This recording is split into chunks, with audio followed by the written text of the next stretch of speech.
What is going on, everyone? Excited to be back for another golf DFS live stream.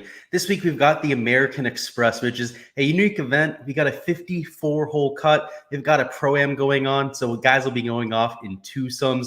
Of course, we'll have an amateur as a partner. And because of the three-course setup that goes along with this 54-hole cut, a lot of analysis that I've put into this week. I've single-handedly broke down every single golf course. That breakdown, of course, already up on the channel, but I've taken into account key stats for every course and, of course, made a holistic model that takes all of that into account, something that a lot of people in the industry this week haven't taken the effort to do, and I think that's a drastic mistake. Your process shouldn't change week to week just because of the effort it takes to do and actually put in a full analysis, and that's exactly what you guys are going to get from me. You're never going to get a half-assed type of analysis, that's for sure.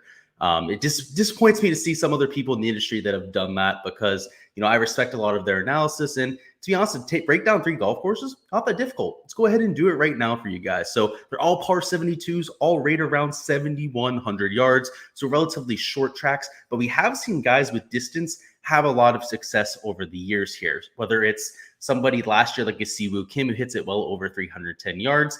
Back in the early 2000s, when we didn't have the stadium course in play, play was not with these same 3 tracks here. You saw a lot of other shorter hitters win. But ever since we've moved to the stadium course, you have seen maybe outside of Andrew Landry, the Bombers win. So at the stadium course, it resembles TPC Sawgrass. It's a ball striker's paradise, obviously with a desert type of feel rather than the woodland type of feel, but actually makes this course a little bit easier. When you miss at the stadium course, a lot of times you're not hitting into the desert. It's more of just a burnt out type of grass, kind of hilly. It's kind of like you're hitting out of an easy to hit out of rough. It's real light because there's not much water there. It's not part of the grass that they're manicuring day in to day out. It's not as penal. It's actually easier to hit out of than some of the rough that's around this golf course. So that's what you're seeing at the stadium course. As a result, you're looking at shots gained approach. The reason why accuracy is important is that there is water in play. So when there's not just that barren wasteland, the open, just dried out grass, you're going to be dealing with a lot of lakes, particularly towards the second 9 of this golf course. The last 5 holes, extremely difficult. Back in the day when they were playing this golf course in the 70s and 80s, the scoring average for the last 5 holes here at the stadium course was right around 3 or even 4 over par in certain years. The wind really kicked up, made it even more difficult. So something to note with this golf course is if you have guys that are at 8, 9 under par after those first 14 holes, don't count on them to bring it home. It's a difficult golf course coming down the stretch. There is a risk reward par 5. So if players are on top of their game, they're able to survive, get through with some pars, hit a really nice approach shot on that par 5, could shoot under par, but again, those are a dime and a dozen. You're not going to find those very often. Let's talk about shots gained putting on Bermuda grass, and let's talk about the grass type because I've seen different things out there year in and year out. We've seen Bermuda grass on the GSCA report. That's the Groundkeeper Superintendent Association. That's like the certified, pro level organization thing telling us what's exactly at play this week. And they've always said Bermuda grass. This week, they also said Bermuda grass, but I've seen, and I'm not going to call him out, one guy on Twitter who claims to have talked to the superintendent this week saying that there's some type of POA in play this week, which would be a complete change from what we've seen in years past. I have yet to see proof from that person that he's actually contacted this person. And until I see that type of proof, I'm going to assume that it's exactly what it has been for the last few years. I haven't heard of them ripping up the grass here or anything like that. That would have been well documented. So yeah, we're dealing with Bermuda grass greens this week. If you want to go ahead and add a slight influence to POA, go ahead, right? But I think that's kind of BS, to be quite honest with you. Talking about birdie or better percentage down here, always important at these 3 golf courses. You can see it makes its way through all 3 of these key stat categories right here. It's number 1 at La Quinta, which we'll get to here in a second. But because this course does play so easy, particularly for the first 12 to 14 holes, you got to be a really aggressive player. You have to be willing to make a lot of birdies. And lastly, par 5 scoring. If there's any difficulty here at the stadium course, it is the par 5s. They all have a relatively long distance involved. They're all right around 580 yards, which means that the guys that are better at scoring on these par 5s, the longer hitters in general, are going to have a lot of success there as well. So it's the hardest of the 3 golf courses. It's the golf course they'll be playing on Sunday if they make that 54-hole cut after the first 3 rounds, and makes it a little bit more important. In my analysis, I'm weighing it in 50% of my modeling. So I do what I do on a regular basis for modeling a golf course, right? I take in all my key stats, adjust them, weigh them accordingly to try and fit a course. But I did that 4 times, right? I split it into quarters, right? And 2 of those quarters were given to the stadium course. The La Quinta and Nicklaus each make up 1 quarter respectively, right? If you're playing them for 1 round out of the 4, it makes sense for them to be weighted at a 4th weight. And that's why I said this isn't very difficult. I don't understand why people in the industry think that this is such like a mind fuck, or this is so difficult to try and figure out. You know how many rounds are playing on these golf courses. You break them down like you would any other week, and you assign them a weighting. That's like something that high schoolers and middle schoolers should be able to figure out. And you have people in the industry that swear it's like trying to figure out the answer to a labyrinth or trying to figure out a foreign language. It's a little bit ridiculous to me. It's really that easy. Let's talk about La Quinta though. It's the easiest of the three golf courses historically. Last year, that was the stadium course. So I'll go ahead and add that caveat. It changes year to year. At this golf course, there's going to be certain times where the stadium course is going to be the easiest. Certain times where La Quinta is going to be the easiest. Certain times where even the Nicklaus course might be the easiest. And main reason is pin location, right? That's the thing that's going to change year to year. They're going to choose different locations. And because everyone has to play all 3 golf courses on a different day, they're not changing the setup from day to day. The only setup that will be remotely different that weekend will be the Sunday setup at the stadium course. So what that means is that when we're dealing with these golf courses, right, year to year, all the pin locations matter a lot, right? At other golf courses, when you're dealing with 3 days or 2 days for a normal cut line, right, that's a much larger sample size, right? They change the pin locations day after another. So you get a better idea of actually how hard the golf course is. So that's why we see so much volatility with which golf course is the most difficult. In reality, they're all going to play right around 4 under par on average. La Quinta historically plays closer to 4.5 under par. Stadium course plays closer to 3.9 under par, and the Nicklaus course is at 4.1 under par. So that should give you an idea of the range of outcomes with, where these places should place. La Quinta should most likely be the easiest. Next most likely easiest should be the Nicklaus course, so on and so forth, down to the stadium course. So that's what I expect going forward. I had a question earlier on in my Discord asking about Showdown, asking about, who should we be targeting for round 1 on Thursday. Reality is we don't know. La Quinta could be the easiest. It could be the stadium this time around or the Nicklaus. But the beauty is as soon as we get that sample size on Thursday, we're going to know because they're not going to move those pin locations. So make sure you guys stop on by for our Friday Showdown live stream. We're going to be doing that tomorrow night after play concludes. And we'll have all the data then. We'll be able to break that down and be able to take advantage of that for a Friday Showdown type of thing. If you're going to do anything for Thursday, which I'm not going to, take the La Quinta, guys, right? More than likely, that should be the easiest golf course. On that golf course, we're looking at high birdie or better percentage players, people that are good at putting, people that can drive it far because it's such an easy golf course, really just trying to take it apart with your wedges. And of course, 3-putt avoidance because you have some large greens at La Quinta. At the Nicklaus course, a little bit more difficult. The thing is they chop the rough here. It's not like most Nicklaus designs, like Memorial or like what we saw at Memorial Park for the Houston Open, where they let the rough go out. Nicklaus likes to see that, especially his type of designs. This is a resort style golf course in the middle of the desert. You're not going to have rush luff. So that's just a factor of this golf course, just what happens when you're in the desert. So more looking at approach guys, shots gained off the tee type of people. There is a little bit of water in play, like what we see at the stadium course, but it's not nearly as prominent. So I am looking at distance a little bit more than I am at the stadium course. Birdie or better percentage, important like it is at all 3 of these golf courses. And of course, you got to be able to putt and keep it in play. A little bit extra emphasis on driving accuracy here as well because of some of the water. All right. With that being said, this is that was a review for anyone that didn't see the course breakdown video from early on the week. Before we hop into the player pool, which we'll get to in a second, we're going to cover almost everyone in the pool. So you'll pretty much have your questions answered for everyone here. I'm going to talk about the weather super duper quickly. So let me go ahead and bring that up here. All right, so we got the weather here, and you see we got a Connell ad. Great for toilet paper. All right, so at 7 a.m. tomorrow, you're going to see people teeing off right around 7 a.m. local time over there in La Quinta. Great weather, right? No chance of rain throughout the entire day. Starting right around 6 to 7 mile an hour winds, going down throughout the day to 3, 4, maybe even 5 miles an hour at the most in the afternoon. I mean, it's just a beautiful day to play golf. Essentially going to be target practice out here for these players. And the thing is, even though it hasn't rained here, it's in the desert, right? They have created this golf course to adapt for the harsh, firm, fast type of conditions you're going to get in a desert.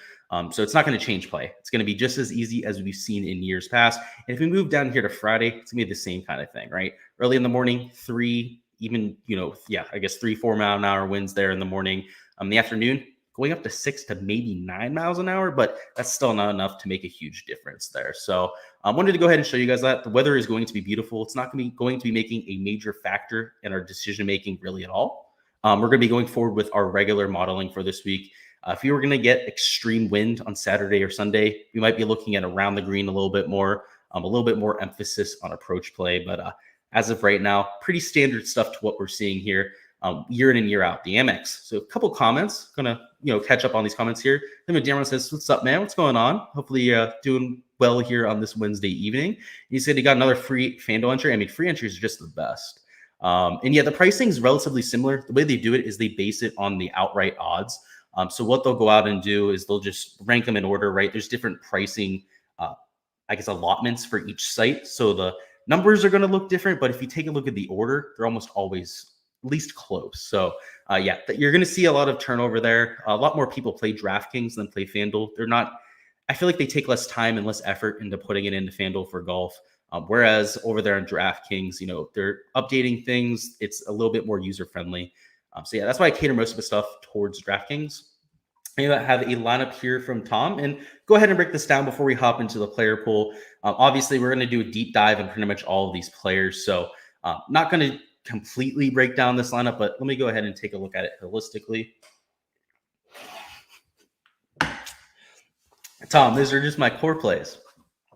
Yeah, that was by design. Of course I'm going to like that lineup, dude. That's why I'm laughing here. Of course I'm going to like that, dude. And he said, how about Tony Feno, Matt Wolff, Luke List, Chris Kirk, Strilman, Taylor Moore? All right, let me check out this lineup because first one, I think you knew I was going to like it. Yeah, I know, man. What do you think I'm going to say? I don't like it? Let's take a look at the second one, though, all right? Tony Feno, I'm not the highest on this week. He's not the best on Bermuda grass. He historically, here's the thing about Tony Feno. All the metrics don't really point to him having a great week this week. Thing is, his personality, the type of guy that Tony Feno is, he's going to be all about the pro-am portion of this, right? Whereas there's guys like Taylor Gooch, Patrick Cantlay, John Rahm that are not going to be about it.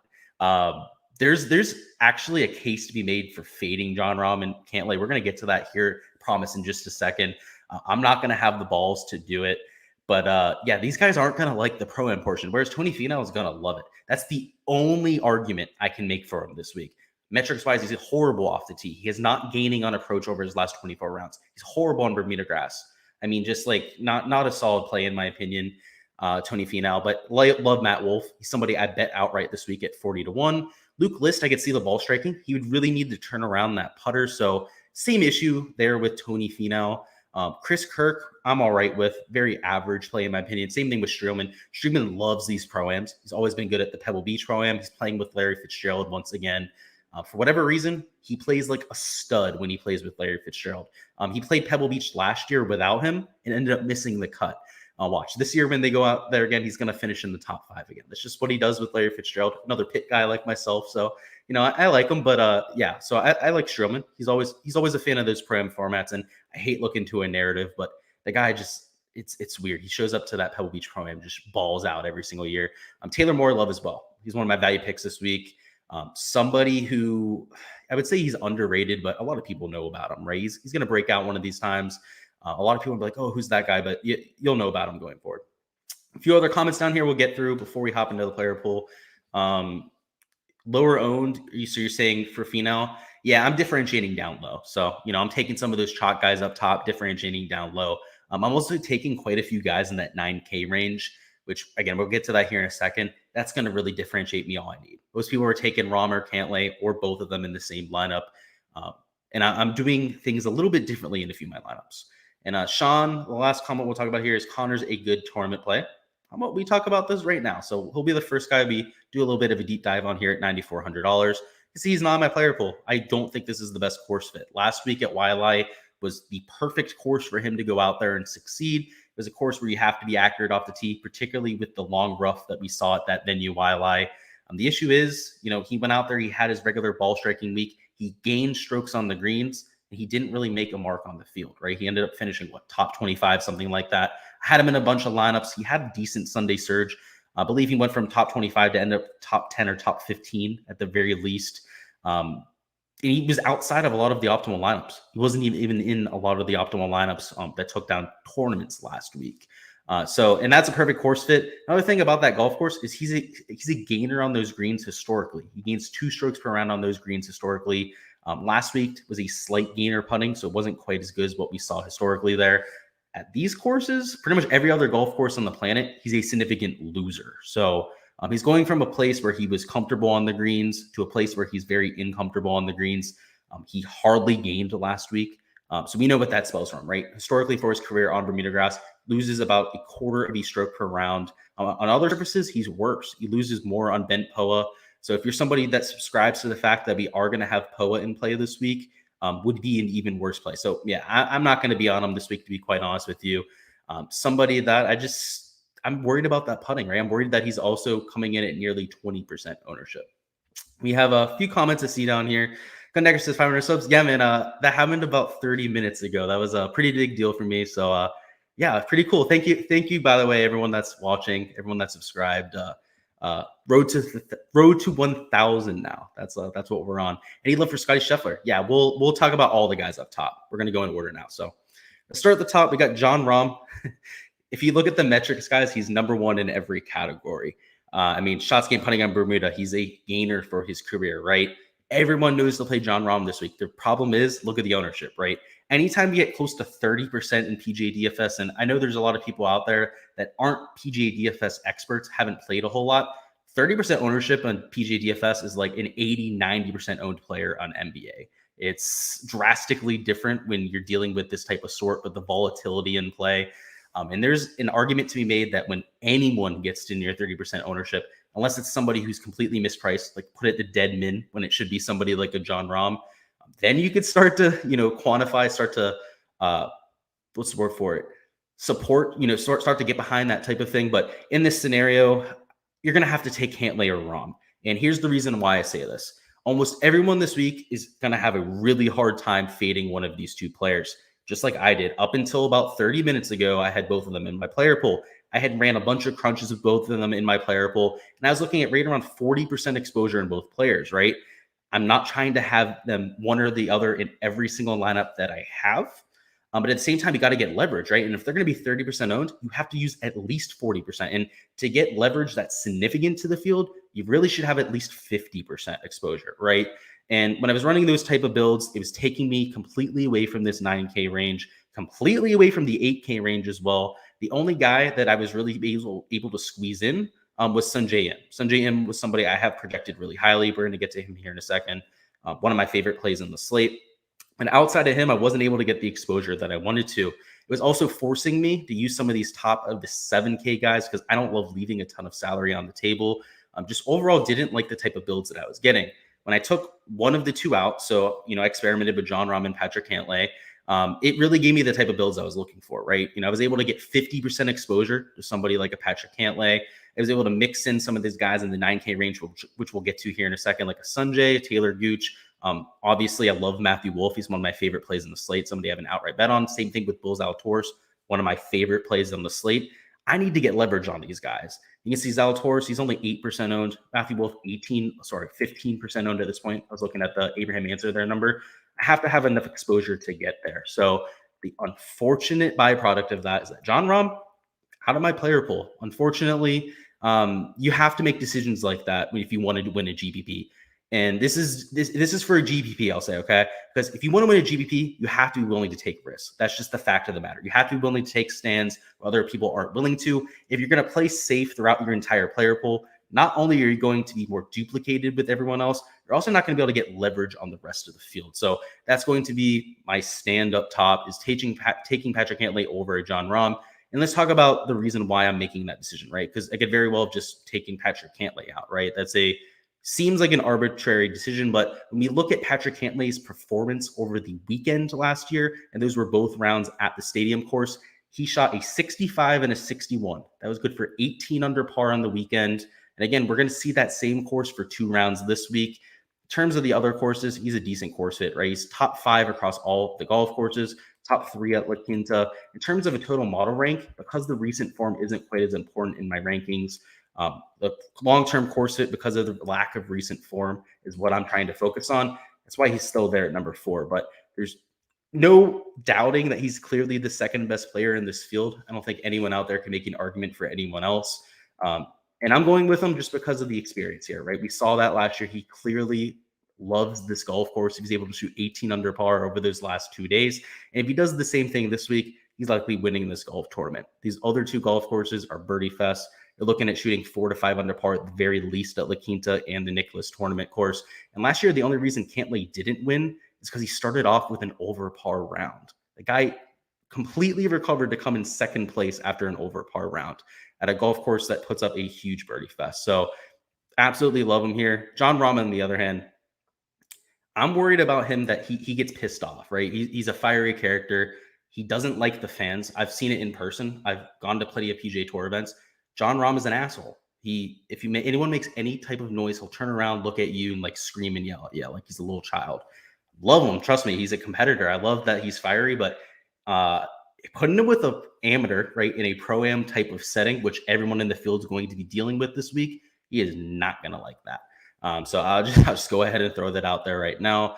That's the main reason that I'm choosing Cantlay over him. Cantlay, he's not the most animated person, but he also seems like a relatively jovial, pretty nice dude, right? You know, if he had to play around in a pro-am, he might be annoyed, but he's not going to get pissed off like a Jon Rahm will. You may literally see Jon Rahm just go nuclear this week. Would not surprise me. Let's talk about Scottie Shuffler now. He's somebody who I didn't have in my player pool before, but he's also somebody that I'm able to fit in now that I don't have Jon Rahm, looking at less than half the ownership. So clearly to get a little bit of leverage here, looking at 20 to 25% exposure, which is where I'm at in my current build. Early on in the week, I kind of trashed him and talked about how the metrics weren't all that great, yada, yada, yada. The recent form, he was in contention a few times, wasn't able to pull through for the win. In reality, it's a high birdie or better percentage player. He's super long off the tee, which I really like. When he's on his game, he's great with the irons. And he's also, historically not the best putter, but he tends to pop with the irons when he pops with the putter. Tends to do that at the same time very often.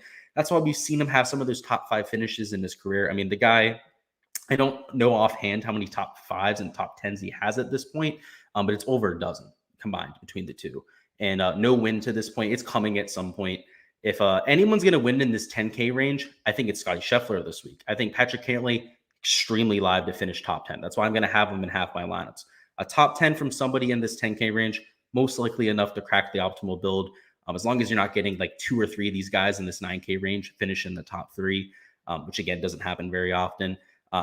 Somebody like Scottie Shuffler, he comes through and wins, you're going to have to absolutely have him. So I love putting him in the player pool. This would be a good golf course for him to break through for his first win. So hopefully that answers your question there, Tom. Let's go through some of these guys in this 9K range. And I pretty much want to hit on everyone in this range because it's important. We already talked a little bit about Tony Finau. I'm really worried about the putter there. Sungjae Im has looked good the last 2 weeks. There at Waialae, consistent. In the first round looked horrible, right? I mean, the guy was well over par. And the second round ended up shooting, I believe, 6 under par. So really, in my opinion, I faded him last week. I'm glad that I did. He ended up missing the cut. But seeing him shoot that on Friday pretty much erases any worry I had about him on Thursday. You're going to see guys have bad rounds from time to time. And if it ends up happening at a birdie fest where you have to be 5 under par to make a cut, you're probably not making the weekend, right? But the reality is he's a great course fit here. Outside of that one round, he's looked very good over his last 6 measured rounds. Good course fit. It's great on Bermuda grass. It's got the iron play we're looking for. Top 10 course fit specifically at every single golf course.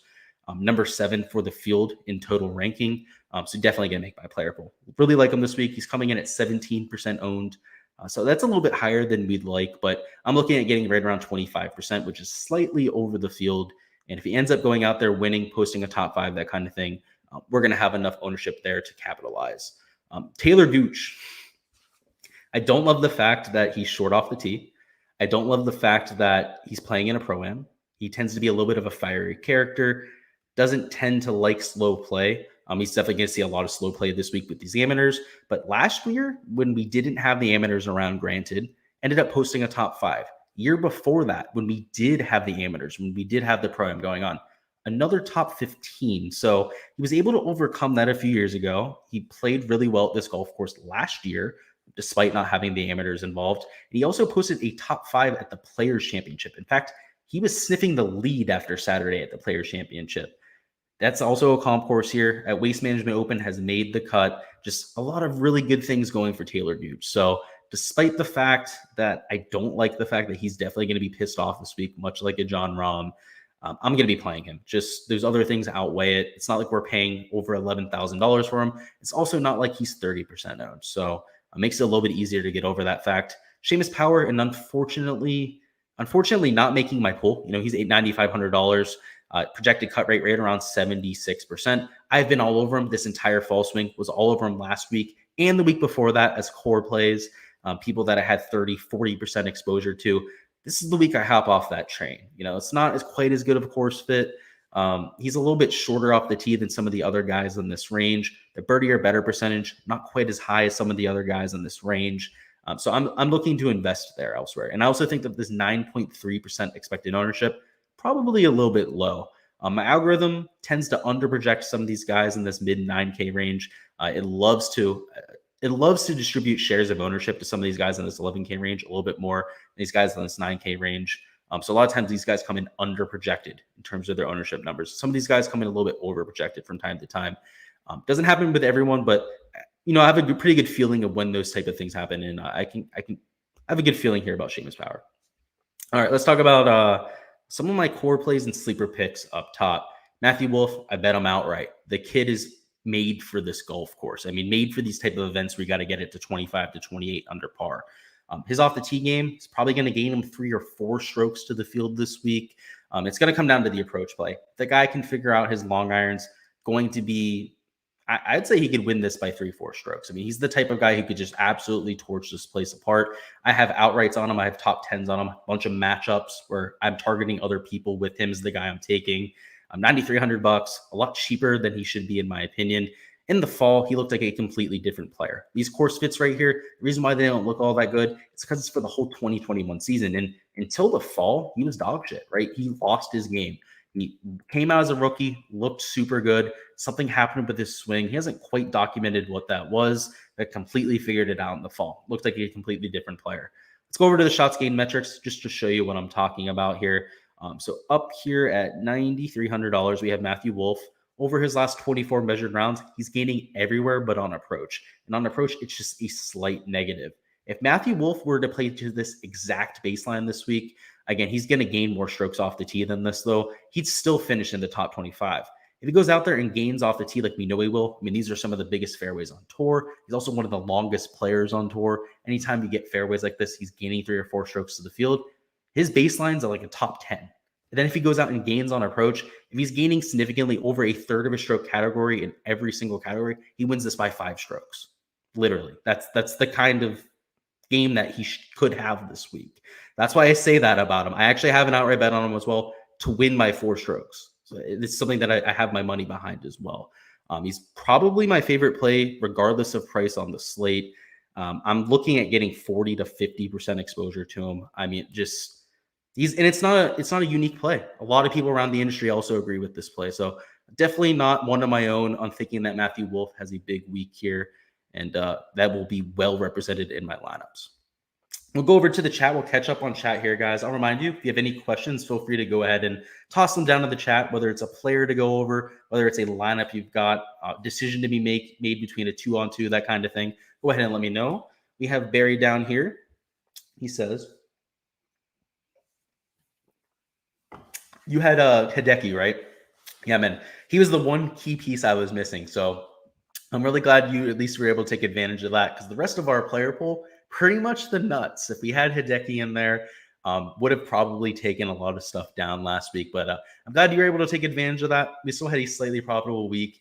I'm glad Hideki's not playing here, because the guy's the bane of my existence. I usually get him wrong. I'll say that. That's for sure. He's probably my least accurate.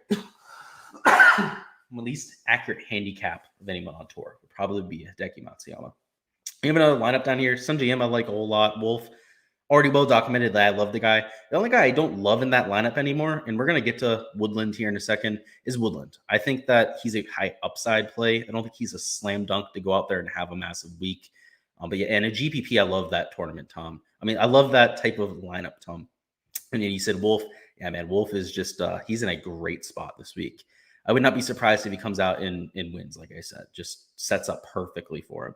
Let's go on to Will Zalatoris. He's also an outright bet that I fired on. Matthew Wolff and Will Zalatoris, you're going to realize how much I like these plays after I talk about Will Zalatoris. It's the reason why I can't play Jon Rahm. I have to get access to these guys because I think they have almost as much win equity this week. When you're getting in this Pro-Am format, certain guys are going to take it in stride and certain guys it's going to, throw them out of whack, right? You're going to see some guys miss the cut this week that you did not expect to miss the cut. It happens year in and year out when we have that Pro-Am format. Will Zalatoris, though, you can see in terms of a course fit, top 11 across all 3 golf courses. The recent form, number 12 in the world. And if we take a look at the recent form metrics, it's the putting that makes this just a ridiculous play. He's gaining with the putter. That is something that he's never done. In the fall, he seemed to figure something out. He took that break after the postseason. He wasn't in the FedEx Cup playoffs, wasn't at the Ryder Cup, wasn't at any of those other special invite-only events in that fall season, took a break and figured something out with the putter. Because when he came back early on at the 4-net, week after that at the Sanderson Farms, he was just gaining in bunches. We know he's one of the best approach players in the world. When he's on with his off the tee play, keeping it in play, he's one of the best drivers of the golf ball on tour. That is just a recipe for success, right? Just like a Matthew Wolff, he's gaining in the 3 categories that we're really hunkering down on. And he doesn't have to go out there and gain as many strokes as a Matthew Wolff. He's going to gain a ton of strokes with the approach. He's going to gain around the green. He doesn't bleed strokes around the green. He's excellent keeping it together. And off the tee, you could argue that he's probably the best player in the world when he's on his best. I mean, he's up there with a Jon Rahm, Rory McIlroy in terms of his distance and accuracy. I mean, the guy, I've never seen so many people split the fairway at 320 yards, just straight down the middle, undulating fairway, than a Will Zalatoris. He just hits absolute lasers. So love him there at $9,100. He's a high birdie or better percentage type of guy as well. And he's only 8% owned. I mean, it seems like people just forgot about him because we haven't seen him very often. And I guess that's fair. But at the same time, he was the talk of the town after that freaking Masters last year, right? He comes in second place out of nowhere, his first ever start in a major championship. He was like 30% owned after that for like 3 months. Now people are at 8% when he's much cheaper in a much weaker field at a course that sets up perfectly for him. Going to be one of my highest owned plays on the slate. I'm looking at right around 35 to 40% exposure to a Will Zalatoris. I hate Cameron Tringale, so anytime you guys see me rostering Cameron Tringale, probably know that he's a good course fit. High birdie or better percentage type of guy. Somebody who's going to be taking the Pro-Am full in stride. I mean, somebody who, he's just a nice guy, right? You see him interacting with the crowd 24/7. He's making putts. He's doing the Shooter McGavin thing to the crowd. He's a character, and he's going to enjoy that this week. He's a decent course fit. He's not perfect. He's not as long as I would hope that he would be, but at least very strong with those long irons. He's definitely going to make a few lineups, especially because he's just 6% owned. Russell Henley is a fade after last week's collapse. I had an outright ticket on Russell Henley last week that burned me just a little bit. Yeah, he's $9,000. I'm fading him. It's as much a personal vendetta as it is the guy is going to be. It throws you off whack for a while. When you have that happen, it shoots your confidence, and confidence might be the most important thing for a golfer in terms of their recent form. And that's why you see players go into some of the grooves, right? When they're on with their form, the reason why we expect them to play well the week after is because they have their confidence. Somebody like Russell Henley after the collapse is not going to be very confident, even with a second place finish, right? It's an oxymoron, right? You finish second place out of a field of 144 golfers, and it feels like a letdown, and you're not going to feel good going forward. That's just how it works in golf, unfortunately. Patrick Reed, I do not understand why he's getting as much ownership as he is. Earlier on in the week was nearly 20% projected owned. Now he's closer to 10%, which is getting a little bit closer to where he should be, but still remains a fade. Hasn't had his game for quite some time, really ever since he won the Pebble Beach earlier on in the year. So $8,800, just guys I like a little bit more priced around him. Justin Rose would be one of those characters. We look at the recent form, particularly how he's played over the last 24 measured rounds, is that he's gaining across all 4 major statistical categories. In 2021, it was really the putter that was carrying him. He's gaining nearly half a stroke per round with the putter. Now he's gaining off the tee. He's gaining with the ball striking. He's always been a really solid chipper of the golf ball. I like the fact that he's fixed the ball striking. That's a huge deal for Justin Rose. And if he can tap into that 6-7 strokes gained with the putter that we saw at some of those major championships last year, and we saw from time to time on tour, and he gained strokes in all the other categories, he could win this golf tournament. I don't have an outright bet on Justin Rose, but he's one of those players that has the capability to get to a 14 and 15 shots gained on the field. And that's what's necessary to win a golf tournament. Whenever you run the standard deviations, trying to get to that obviously top 1% type of performance, it's usually 14 to 15 shots gained that gets you to that type of mark. All right, let's talk about Ricky Fowler. This is the obligatory Ricky Fowler segment. He's $8,500 playing at a desert golf course. He loves playing at these type of venues. He's from the area, I believe, grew up just less than an hour away from La Quinta. I'm playing him this week. I have a top 10 bet on Ricky Fowler at 5.5 to 1 plus 550 odds. I like him this week. The recent form has been much better than what we've seen in past. The approach play hasn't really been there, but he's gaining with the putter, gaining around the green, gaining off the tee. And the reason why he's gaining so much off the tee is he's gained a lot of distance. So we go over here to the driving distance metric for somebody like a Ricky Fowler. You guys can see he's number 59 in the world. This isn't for the field. These are world rankings, right? So if he's number 59 in the world, it means he's averaging right around 315 yards per drive, which is significantly higher than what we've seen in years past. And at this type of venue where we're looking for birdie makers, people that are going to be very aggressive on these par fives, that is a really nice asset to have. And again, one of the best putters in the world, it's Ricky Fowler, for God's sakes. Really high upside play. I tickled the idea of betting him outright. The issue is he was closer to 65 to 1 at the beginning of the week, and I didn't fire the bet. Now he's at 50 to 1, and I was able to get Will Zalatoris, a $9,100 golfer rate at 55 to 1 to win. And that's what I ended up firing, right? Just a lot more value there. But I love the play. Still took him to top 10. I see your comment down there, Tom. You said anyone you like below 7K? A ton of people. We're going to get to there probably in the next 10 minutes. We're going to talk about this mid-tier range first. But yeah, a ton of guys down low I like. A lot of guys that are the Korn Ferry Tour graduates. And yeah, we'll cover them in bulk. There's quite a few this week. All right, Jonathan Vegas, he was a core play for me. Bomber off the tee, was super solid in the 2021 season. Didn't really see him play in the fall schedule. Haven't seen him play at any of these invitational type of events. So there could be some rust there, but if he returns to even a semblance of the form that we saw in 2021, is well underpriced at $8,100. So still a core pick for me. Carlos Ortiz he's very boomer bust. He's a GPP only type of play. When he has his A game, he's contending. When he doesn't have his game, he's missing the cut. So in GPPs, those are the type of guys I love targeting, just because you want to try and capture that top end upside when you can, especially when you're dealing with a pool of 155 players, right?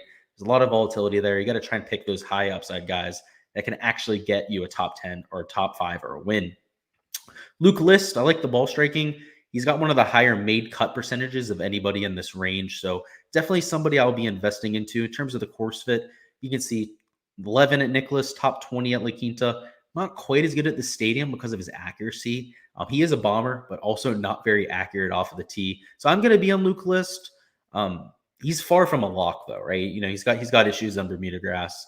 It's just that approach play, and he gained a few times last year, and I'll give him that.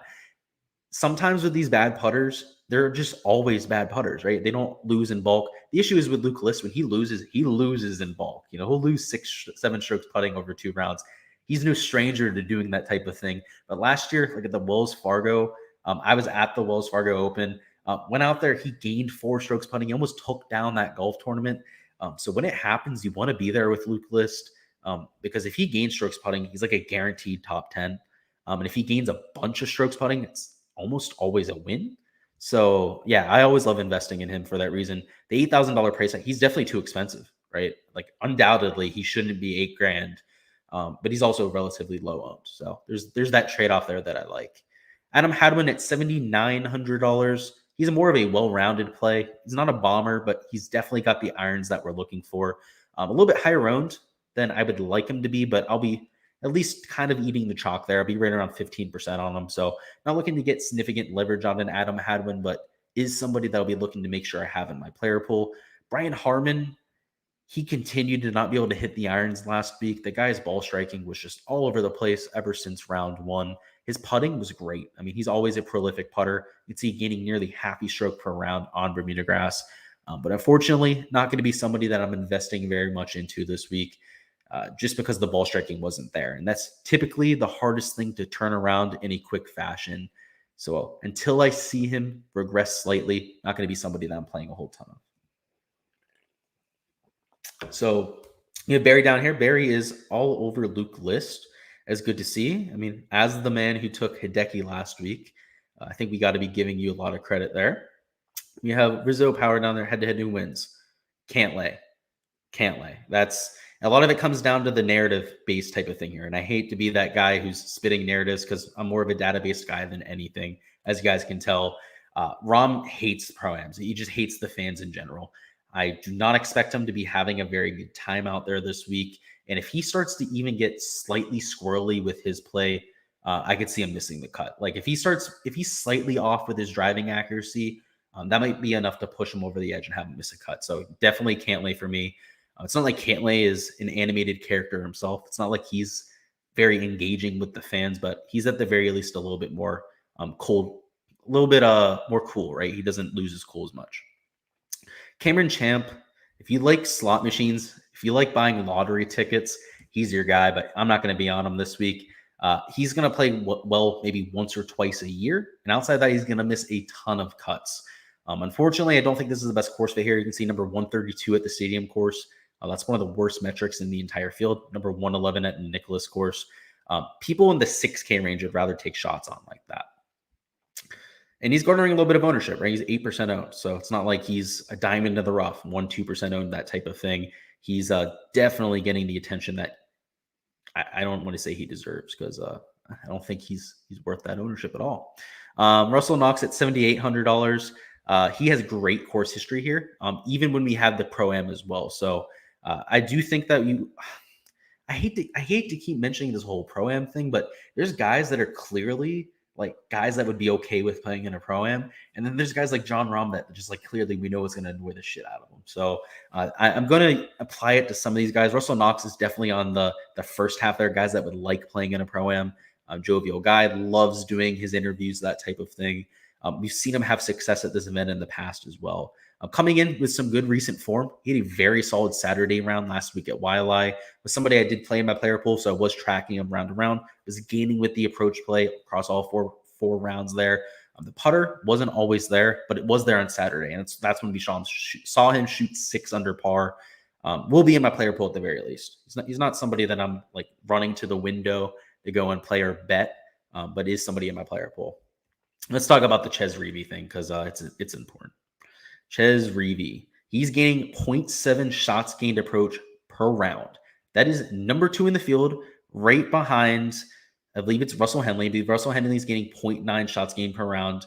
The kid's an absolute stud, okay? Like, if he's going to continue to hit the irons like this, not only is he going to be a really high floor player, if he can turn the putter, if he can somehow just like, $8,000, like some of those other guys we were playing, that really like Luke List, right, to have to turn around that putter, he can win a golf tournament, right? Because he's getting it done with the approach. Like he's never going to gain off the tee. So as much as we'd hope for him to try and regress in that category, he's at the very most going to go out there, gain 1 or 2 strokes off the tee. He's extremely short. In fact, if we go over here to the driving distance statistic, he is number 210 in the world. One of the lower numbers in this entire field. I mean, even shorter than a Michael Thompson, for God's sakes. Brendan Todd just a little bit shorter, believe it or not. But he's got the approach play working. So if he can turn that putter, I could see him finishing in the top 15 at the very least. And if he really turns that putter, is able to get it into the positive, 2-3 shots gained putting, that type of thing. He's going to do that 3 to 4 times a year. That's when he top 5s at this event because he has that approach play working. So he's a sleeper pick for me. He's super low owned, just 2.2% ownership right there. Definitely like going to him. And you said, do you think the new equipment plays? Yes, I do. Absolutely. That's a super, super sharp point, by the way. The Carbon or nah. Yeah, I mean, even the new Rogue driver, right? So they got all these different models out there. Srixon has a new driver that they're letting their guys use. Brooks Koepka was using it at Kapalua. they all added right around 5 to 6 yards of distance, which a lot of the other models of driver, they come out every year. Oh, the new drivers got to go and get one, blah, blah, blah, blah, blah. This one actually works, right? Because we're seeing a difference in some of the driving stats. The average shots gained approach of some of these top end guys has gone up a little bit, or at least what we saw at Kapalua. Now, granted, that's a really, really unique golf course. Lots of downhill elevation type of tee shots where you're getting extra rollout, that type of thing. So take it with a grain of salt. Wait, where's this new Strixon? Look it up. It's the one that Patrick Reed was using at one point. Now he switched to PXG, and it's the one that right now Brooks Koepka is using. Yeah. I don't know if they released it to consumers yet, but yeah, he's using it on tour, Brooks Koepka. He also has some type of irons that they haven't released. So check that out. PGA Tour had it on one of their articles on their website at some point. All right, Gary Woodland, $7,700. He was a core play for me. I'm no longer like at core status on somebody like a Gary Woodland. I love the birdie or better percentage. I love the fact that he has some massive fairways here. Should be able to take advantage of these par fives with his length. It's just we haven't seen him, right? Like he was going well in the fall. It's been a good 2-3 months later now. Maybe he lost it over these last 2-3 months, right? So if this were in the fall swing, if we were after that stretch of golf, immediately a week or two later, it would certainly be a core pick for me. More closer to 15-20% owned in my player pool right now. I was close to 30-35% at the beginning of the week, but I've definitely cooled down a little bit on him. There's some other guys in this range, like a Ches Reavie, like going up to somebody like a Russell Knox, that I definitely want to try and fit in my pool. So can't have him at any crazy number like 30-35% this week. Adam Long has good course history here. Outside that, not really much to speak about. And again, I'm not a huge course history type of guy, so not going to be huge on Adam Long there. Harold Varner III at $7,600. He's one of the guys that the Pro-Am is going to be maybe more engaging for Harold Varner III, right? You always see him joking around on tour, cracking jokes. People talk about how he's the best player to play with on tour. Would not be surprised that if he loves this type of format, goes out there and has a good week. He's also got baby swag going, which I do not subscribe to at all. Baby swag, if you're not familiar with what I'm talking about, there is after some of these guys have a baby, people think that they play better in golf. That is the most flawed, just incorrect stat in human history. If anything, logic would dictate that the opposite would happen. You're not playing as much, you're not practicing as much, dealing with a little bit of fatigue with all the crying at night. Nah, I don't subscribe to that theory, but good course fit. Has a good demeanor for this type of event to begin with, so I will be on him. Solid cut rate there at 57.3% as well. Michael Thompson always plays this event well. Very laid back type of guy, good on Bermuda grass. He's an accurate driver of the golf ball, which really will help him here at the stadium course. That's why you see him at number 54 in terms of the course fit. I'll be on him at $7,500. He's not going to be a core pick for me. He might come in a little bit higher owned than 9.7% because I've seen so many people steaming his name. I mean, pretty much every tout out there has at least mentioned his name this week.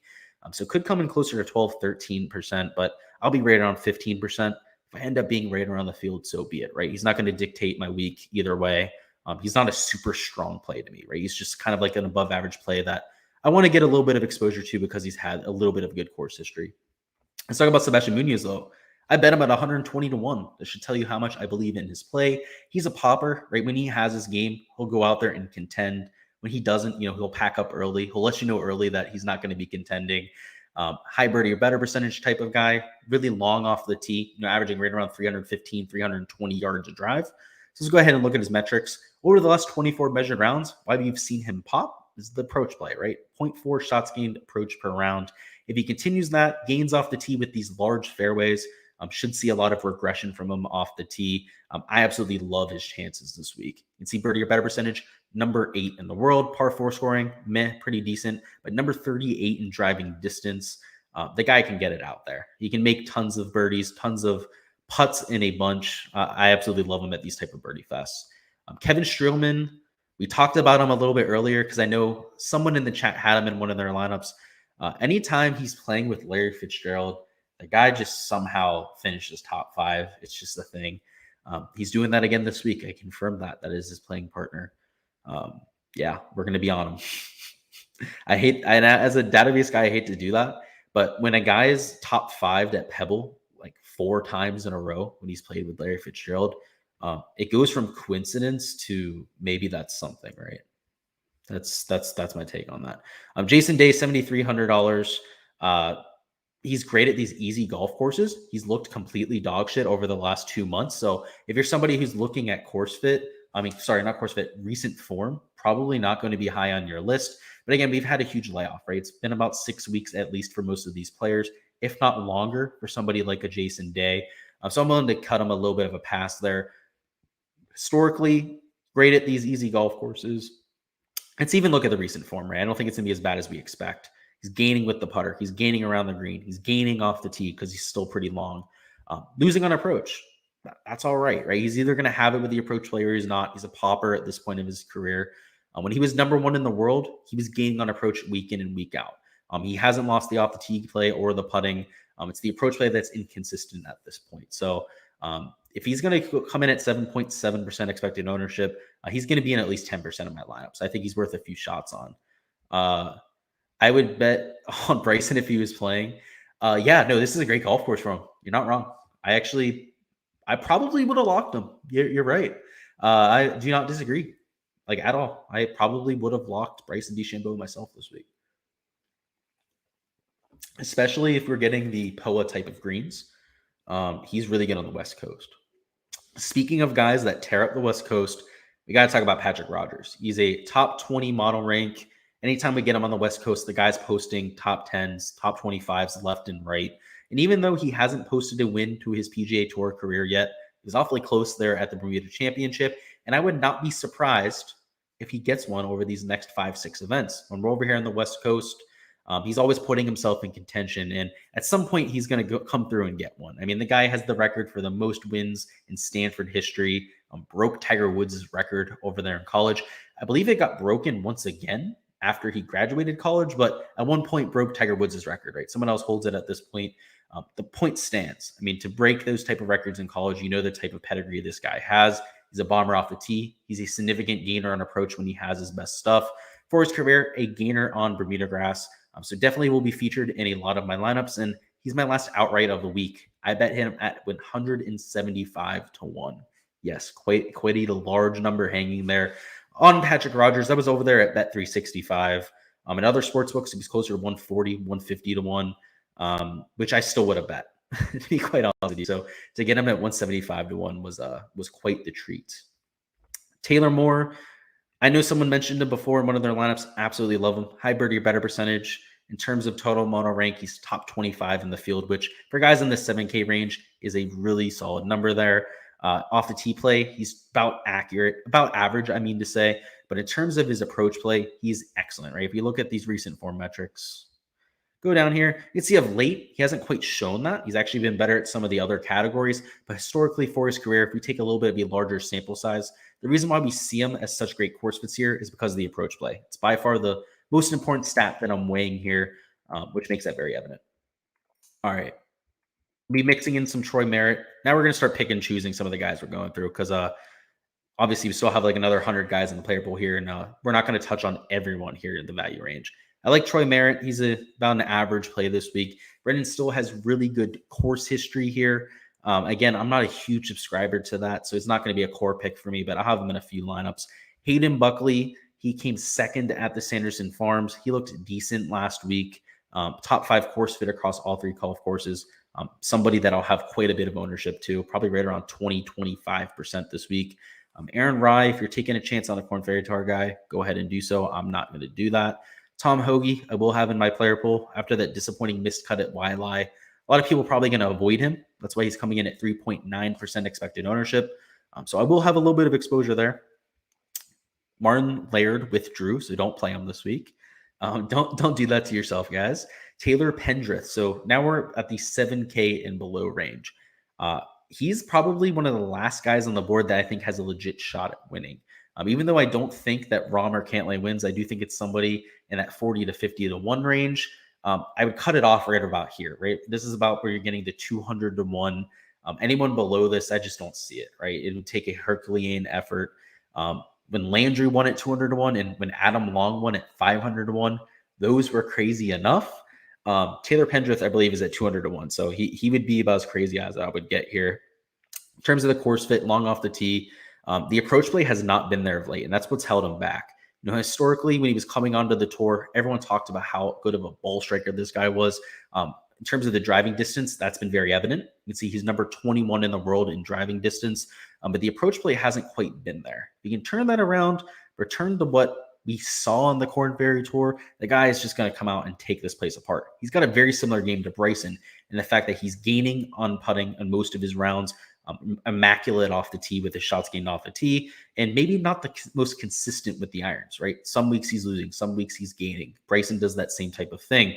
But what do those type of guys do? They make birdies in bunches, and they score a ton of fantasy points as a result. So definitely understand why I'll be playing with Taylor Pendrith this week. He's not the best stadium course fit because of that driving accuracy. He tends to spray it from time to time. But as long as he can overcome that, I like him. We have another comment down here, guys. I don't understand why pros who can easily win are not playing. It's easy money. All right. Hey, if I was on the PGA Tour, I'd be pulling a Sanjay M. That is 100% true. Sanjay M plays pretty much every single week. He just travels to wherever the tour is going. They're all beautiful stops, right? Usually really nice cities with a lot to do and that kind of thing. You play golf for 4 days out of the week, which if I had the time to play golf 4 days a week, I'd be doing that anyways. Yeah, man, I'm with you there, right? I'd be playing as much golf as possible. See you later, Barry. It was nice to have you stopping by. Catch the rest of the show and replay. Get on Scott Stallings with you. I'll have to think about it. I have him down right now as I'm thinking about it. So maybe comment later on whenever you're coming back, watching the replay, why you like Scott Stallings. Might be able to talk me into it. And he said the most important sand golf is green hits. That I'm not arguing with you. Greens regulation, shots gained approach. Yeah, that's a staple for pretty much any analysis. I would agree. All right, let's keep going a little bit further down the board. So Nick Hardy up here at $6,900. He's a Corn Ferry Tour guy. I could see you taking a few shots on. You can see there's a few other guys that I just like a little bit more. But you wouldn't get any argument from me if you were playing Nick Hardy this week. Wyndham Clark, I love the distance off the tee. I love the fact that he makes birdies in bunches. Now that we're in the 6K range, you kind of got to ignore recent form, right? These guys haven't played. A lot of them didn't even play in the fall to begin with. A lot of people are starting their season here in 2022. Wyndham Clark, let's go look at his metrics down here. Down here at $6,900, you can see losing across the board, right? He's gaining around the green, which is something that he typically doesn't do. But the thing that's good or reliable for Wyndham Clark is he's going to make a ton of putts. And something we know about Wyndham Clark as well is he's going to hit the ball a long-ass way. He hits it about 320 yards off the tee on average. At this golf course, that is absolute money. You're going to be making plenty of birdies if you've got the putter working. The off-the-tee game is going to set you up with plenty of wedges. And even if he has a lackluster performance with the wedges, I see him making the cut at the very least. I mean, this guy's going to be able to get to 15 under par. If he gets all 4 rounds, I'd say him at the very least getting to 15 under par, especially with all those par 5s in play. If he gets through the first 3 rounds, I see him getting to at least 7, 8 under par. Now, granted, because this is a 3-round event, the cut sometimes gets to like 9, 10 under par, sometimes even better than that. He should very well make the cut. So I like his safety this week. The metrics really wouldn't show that. But his type of skill set at these birdie type of fests is what we're looking for. It actually gives you a little bit of safety. As opposed to other events, right, where that type of skill set sure can go out and win you a golf tournament, but it also leads you to a lot of chunk slamming, a lot of missed cuts.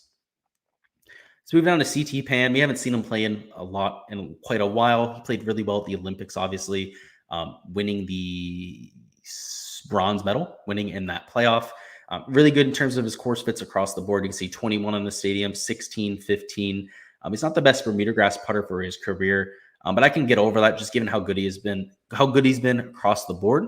We go down and look at some of the metrics, why he's really shined. Except for the putting, he's gaining, right? Gaining around the green, gaining significantly on approach.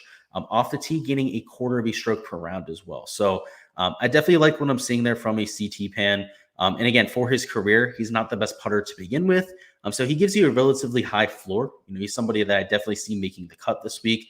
For him to capture that top end upside, though, definitely going to have to go out there and gain strokes with the putter. So that's not going to happen all too often for a CT Pan. So don't be rolling him out there thinking that he's a for sure bet to go out there and contend this week. But if you're looking for a cut maker, if you're playing cash this week, CT Pan at his price tag is going to make a ton of sense. There's like a a bug here on my screen. Sorry about that, guys. All right. Moving down, Chad Ramey. I like his cut streak from the Corn Ferry Tour. Just an absolute stud at $6,800. 22, the Nicklaus course fit. He's relatively accurate off the tee. In terms of his, I'd say in terms of his like upside, he might not be the highest upside play. So kind of like a CT Pan, more of a safer pick here. But yeah, somebody that I'll have in my player pool, at least mixing in left and right. What did you say? Sid, wonder if they play the course I play. How long's the course you play? Go ahead and throw a few things on there. Is it like 6,500 yards, 7,000 yards? Because yeah, if it's super short like that, it's probably just going to be driving because they're going to be driving every green. But if it's got some respectable length to it, it's probably just your irons, like you would see at most golf courses. All right, let's keep moving down. Davis Riley, he's going to win at some point this year. I'm going to go ahead and record saying that.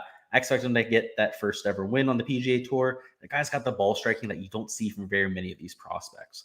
In terms of his recent form metrics, it becomes very evident why I'm so excited about him. You can see gaining across all the ball striking categories off the tee on approach. And with the putter, he's been there of late, right? He's not doing anything prolific with the putter. Before his career, even better than what we've seen of late. So if we get that positive regression with the putter, is gaining closer to a quarter of a stroke per round rather than the 0.14 than we've seen over the last 24 rounds, could really put up a solid week. Another thing to note here is even though he does lose strokes around the green, these are resort style courses. Really easy to hit some of these chip shots.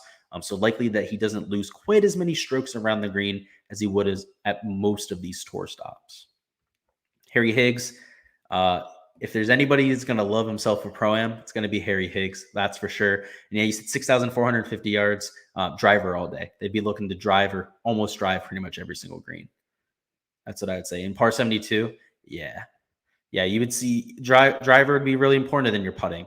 You could have some guys out there that maybe aren't the longest players on the PGA Tour, but if they're real good putters, especially with that type of slope rating, they would murder that type of place. There was Bubba Watson actually did a video with the PGA Tour. Actually, it might not have been the PGA Tour that did it. It was another one of those golf media channels where he played like a 6,000 yard course and he shot like 8 under in like 9 holes, something like that. So he birdied almost every single hole. He set the course record. I know that because it was only a 9-hole track and he set the course record. His first time ever playing it. So yeah, that's usually what would happen if a PGA Tour pro played your local course. Most likely set the course record on their first try. All right. Cameron Young at $6,700. He's like the stat model play of the week, right? So like anybody that's running any type of stat model, particularly for these golf courses, is going to get a lot of Cameron Young. He was a very popular play last week. That's why he's only coming in at 3.2% expected ownership. But if you were high on Cameron Young last week, you should probably want to be playing him again. Another Bermuda grass track. Another track where you're looking for guys that are good on approach. If there's one thing that Cameron Young can do for his career, it's be a good ball striker. We've seen the off the tee play of late, getting 0.37 shots gained off the tee.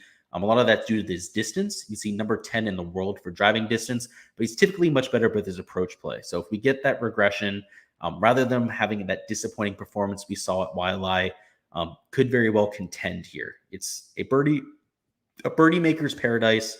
And he has the game of a prolific birdie maker. Sahith Theegala, just mispriced here. He should be closer to $7,500 on this slate.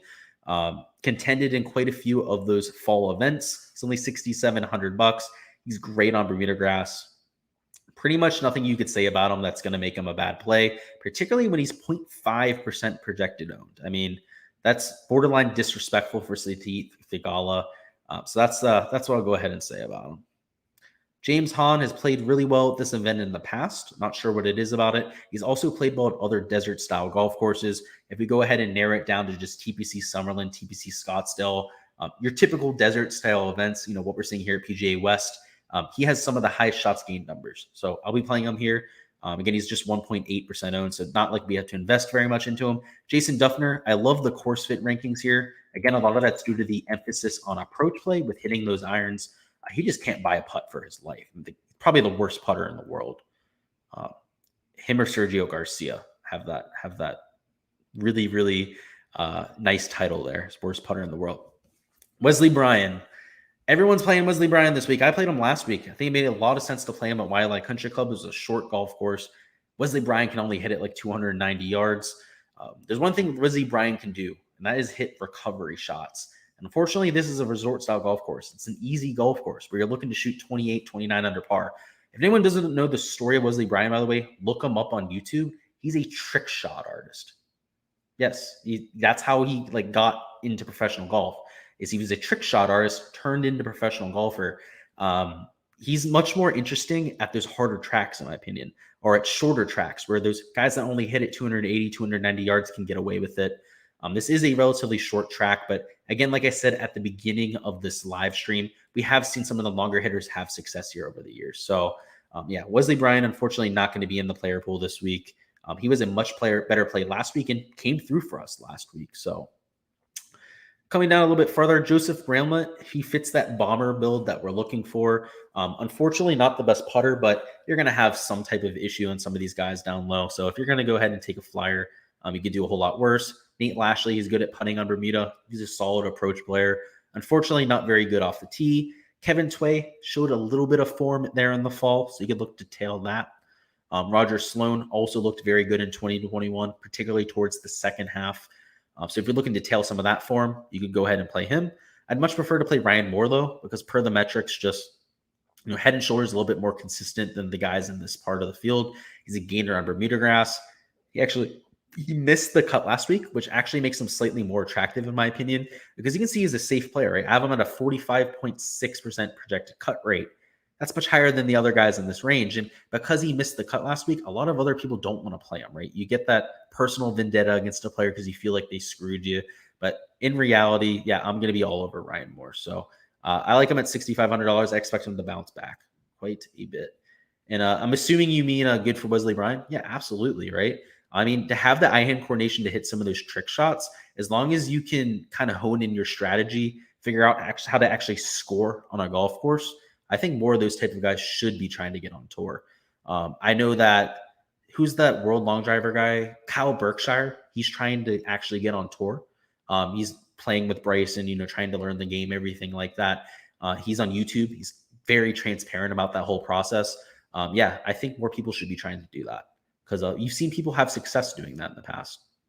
If you want to take a shot on Arnaud Lahiri, you could. I'm not going to be doing so. Same thing with Doc Redman. You could do that, but I'm not going to be doing so. Pat Perez was a core pick for us last week, obviously withdrew. So didn't end up playing him there. He's even better at these desert-style golf courses, particularly some of the shorter golf courses on the PGA Tour. So maybe he just didn't feel like making the trek out to Hawaii. Maybe just felt like sitting at home watching some football. Wouldn't put that past Pat Perez at all. I mean, the guy is a character. If there's anybody who's going to enjoy himself a Pro-Am, it's also Pat Perez. Peter Uihlein, a very high birdie or better percentage type guy, extremely aggressive golfer, $6,400. Solid putter on Bermuda grass as well. So we'll definitely be making my player pool. Moving down a little bit further, we have Richie Varensky. He's got the approach play, at least that part of the game that I'm looking for. You can see there's a reason why there's a lot of other reds here. He's not very good off the tee. He's historically not the best putter as well. So nothing more than a pure flyer play, but not going to make my poll. Brandon Hagee, he had the lead, I believe, after 36 holes here last year. So at $6,200, I think you could do a whole lot worse. He's somebody who's extremely aggressive. He's relatively long off the tee. Also a gainer with the putter. You can see on Bermuda grass, he's a loser. But if you look at just his game in general, he is a gainer, particularly on POA, on bent grass as well. So if he ends up putting above his Bermuda grass baseline, a little bit closer to what his regular baseline for putting would be, I love the off the tee play. I like the birdie or better percentage. Definitely a high upside play. Again, that was evident last year with him having the lead after 36 holes. And the last guy in my player pool, guys, is Sung Kang. He's $6,100. The guy has competed before on tour. I mean, this guy's been in contention multiple times over the last year. So for anyone else in this price range, you can only say that about, maybe Brian Gay, right? You had that win, obviously. He's contended maybe once or twice other than that. But everyone else, maybe up to like $6,400, really hasn't contended very much at all. So that's why I'm going to a Sung Kang. He has the approach play that we're looking for. He can get really streaky with that putter. We've seen him shoot up 60, I believe, twice in his career, which there's a lot of guys that haven't shot less than 61 on their career. Really do like him at this golf course, especially if he can find that hot putter. Cool. So we've gone through the poll now, guys. If you guys have any questions, let's go ahead and cover them down in the chat. And the last thing we'll talk about is some of our favorite cash plays, if there aren't any down there. So let's go ahead and see. Now, I don't know if I'd take it that far, bud. You saying we should all try to get in the tour? As much as I'd like to say that, no. We're far from skilled enough to be doing so. At least that's why I'm doing DFS content here. Unless you're out there, hitting lefty shots with righty clubs, hitting 50-yard hooks around trees onto greens, that kind of thing, like Wesley Bryan was. I couldn't recommend you to do that. Let's just say that. Thanks. Very informative. All right, let's talk about the cash plays, though. Okay, so if we're talking about cash, I don't think you have to try and force in Patrick Cantlay, but most lineups are probably going to, at least in my cash builds. He's a little bit expensive here at $10,900. If I'm not taking Patrick Cantlay in my cash builds, most likely going to somebody like a Sungjae Im. Again, we've talked about it before. He's got that consistent approach play. He's a solid gainer on Bermuda grass for his career. Also not going to put himself in a ton of trouble off the tee. A few other guys I'd love putting in some of these cash lineups. I mean, you could consider Cameron Tringale. I mean, he's a relatively safe play. Much like Sungjae Im, doesn't get himself into much trouble off the tee. Should very well go out there and make the cut this week. A couple other guys for cash that I would be prioritizing. Russell Knox, getting that really solid course history, coming in with good recent form. And the historical course fit, you can see top 65, top 45, top 30 in the world. Just consistently a solid play, right? Not really anything we can say about Russell Knox that'll hold him back too much.